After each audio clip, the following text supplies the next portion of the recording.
इस बीमारी की इब्तिदा कहां से होती है और इंतहा क्या होती है? और इसकी इब्तिदा सबसे पहले हमारा बिछौना है। मुझे उस दिन एक दाना आदमी ने अजीब बात कही। कहने लगे कि एक मैयत अगर घर में है तो उसके लिए अब चारपाई नहीं होती। घर में तो चारपाई चली गई, चारपाई की जगह तो बेड आ गए।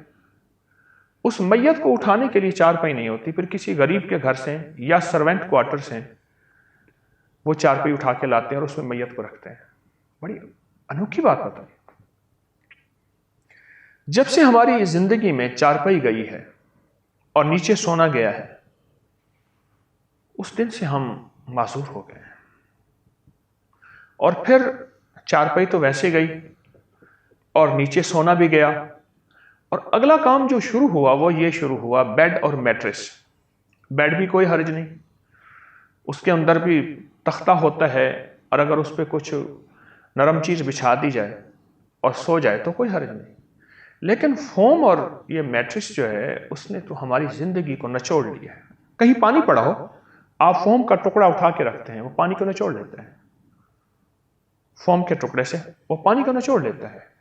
जब इंसान सोता है तो उसके जिस्म को फोम ऐसे निचोड़ता है। उसके जिस्म, उसके खून, उसके गोश्त, उसकी जिल्द, उससे जिस्म को निचोड़ता है और हमें महसूस नहीं होता। जब चारपाई वाली नींद, चारपाई का उठना बैठना, या हम घर में चारपाई नहीं भी रख सकते लेकिन फोम से निजात हासिल करें, फोम से।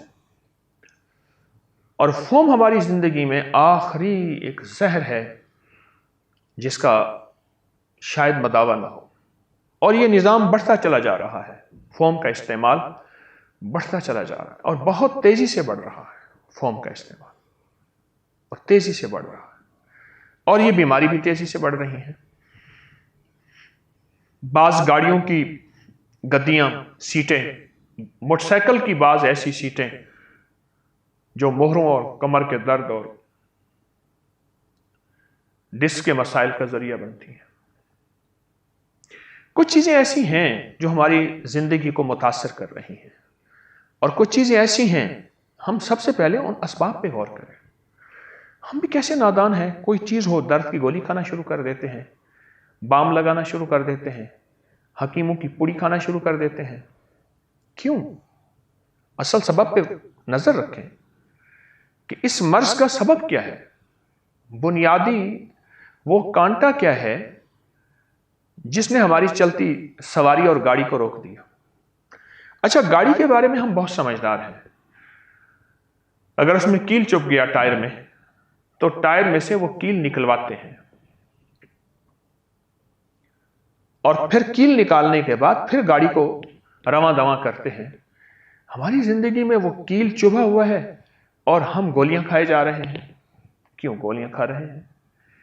फिर उसके बाद और बीमारियां, एक के बाद दूसरी, दूसरी के बाद तीसरी बीमारी बढ़ती चली गई।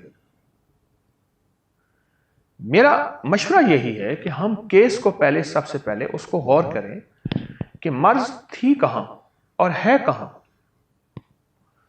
और मर्ज की बुनियादी वजह क्या है।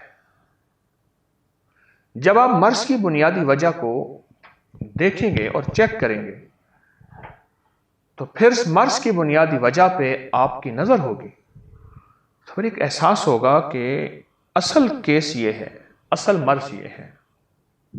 फिर आपको एहसास होगा।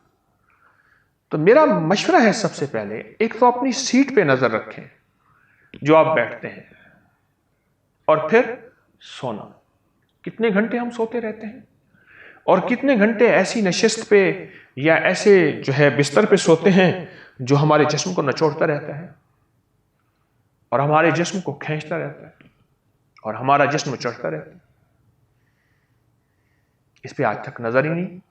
हमसे पहले बूढ़ों को क्यों नहीं ये तकलीफें होती थी, और फिर हमसे पहले खवातीन, बच्चे भी ज्यादा होते थे और उनके यहां यह तकलीफ नहीं होती थी। आज की खातून तो एक बच्चे के बाद टेक के बगैर नहीं बैठ सकती। वो पुरानी रिवायती चीजें इस्तेमाल की जाती थी और वो पुरानी रिवायती निज़ाम इस्तेमाल किया जाता था, और उस पुरानी रिवायती चीजों की वजह से वो कमर, वो मोहरे, वो आसाब और वो जोड़ सलामत होते थे, सलामत होते थे। फिर घुटने नए नहीं पड़ते थे, सलामत होते थे। तो मेरी दरखास्त है और मेरा मशवरा है, सबसे पहले हम अपने उठने बैठने की नशिस्त को बेतवज्जो करें। हमारा तर्ज अंदाज बैठने का क्या है, तर्ज और अंदाज बैठने का क्या है, हमारे सोने में हमारी कमर के नीचे क्या है। घंटों हम सोएंगे और फिर अगला जुल्म जो होता है वो है रिवॉल्विंग चेयर, घूमने वाली कुर्सी, और उसके अंदर आखिरी दर्जे के फोम और दुनिया की आखिरी मटेरियल लगा होता है जो आग बनाता है। रिवॉल्विंग चेयर से बहुत ज्यादा कमर, जोड़ों और पट्टों के मसाइल, हद से ज्यादा रिवॉल्विंग चेयर से। और वैसे मसाइल होते हैं जो इंसान समझता ही नहीं है। एक साहब को समझ नहीं आ रही थी इस बात की। मैंने उससे कहा, मैंने कैसा कर, फोम को काट के ना उसकी पट्टी किसी जिस्म के हिस्से पे बांध ले, जैसे पट्टी बांधते हैं, जोर से बांध ले और 3 दिन बांधे रख। 3 दिन के बाद मुझे बताना। उसने फोम की शीट ली, अपने जिस्म में बांधी, गालिबन उसने टांग में बांधी और 3 दिन बांधे रख। 3 दिन के बाद मैंने कहा, मेरे सामने आके पट्टी खोलना। मेरे सामने आया, पट्टी खोली तो मैंने कहा, इस फोम को अब तुम देखो कि इसमें कोई तेल है, और उस हिस्से को देखो जहां तूने बांधा था। आप यकीन जानिए उस हिस्से का रंग बदल गया। वो ऐसा पीला हो गया जैसे उसमें से खून और हर चीज निचोड़ गई है, बिल्कुल खत्म हो गई। और कोई 1.5 महीने के बाद जाके उस जिस्म का हिस्सा अपनी असली हालत में आया और उसने फोम को चेक किया तो उस फोम ने जिस्म के खून और चर्बी और जिल्द का सारा निचोड़ लिया था। सब कुछ निचोड़ के उसने अपने अंदर डाल लिया था और सारा कुछ जिस्म से खींच लिया था। जितनी खूबसूरत बेडशीटें बिछानी है बिछा ले, ऊपर जितना खूबसूरत फूलदार जो है निजाम बनाना है बना लें, पर फोम अपना असर रखता है। फोम अपना असर रखता है। हमने बहुत देर नशिस्त पे बैठना है। अगर आपके पास रिवॉल्विंग चेयर है, कोई फोम से भरी कुर्सी है, तो उसमें बैठना है।